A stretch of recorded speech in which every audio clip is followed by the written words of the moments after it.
Bonjour, alors moi je m'appelle Valérie, je suis la maman d'Auguste qui a 23 ans, qui a une déficience intellectuelle due à une mutation génétique.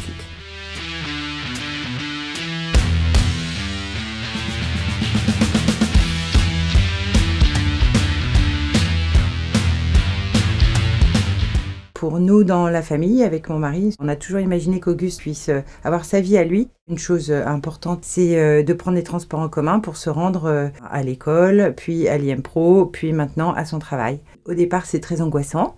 Et puis finalement, on aménage. Donc j'ai pris beaucoup les transports en commun avec lui, j'ai fait beaucoup de vélo et en fait, on lui apprend ses itinéraires. Et une fois qu'il est appris, généralement, il n'y a pas de souci. C'est important pour lui, l'autonomie des transports. Il est fier de pouvoir aller seul au boulot, rentrer du boulot, aller à ses rendez-vous, ses consultations. Ça demande de la préparation et un petit peu d'énergie.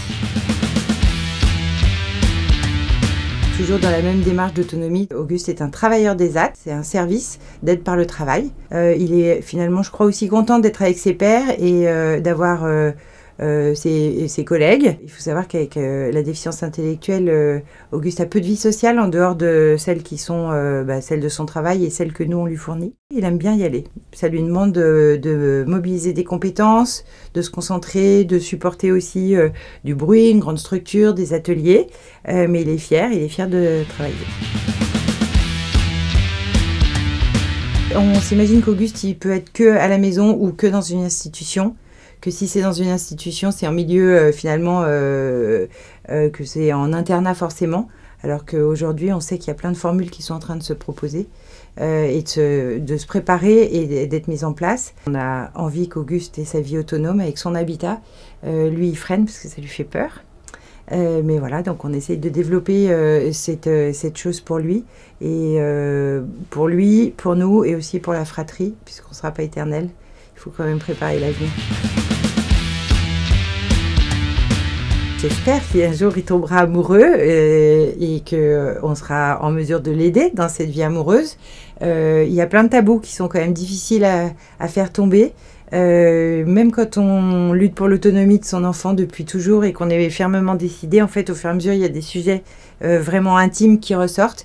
Et c'est pas évident du tout pour des parents et des frères et sœurs d'entendre ça et d'y accéder avec sérénité. Il a été concerné par la vie amoureuse et en fait, il y a une jeune fille qui est tombée amoureuse de lui assez jeune quand il avait 17 ans.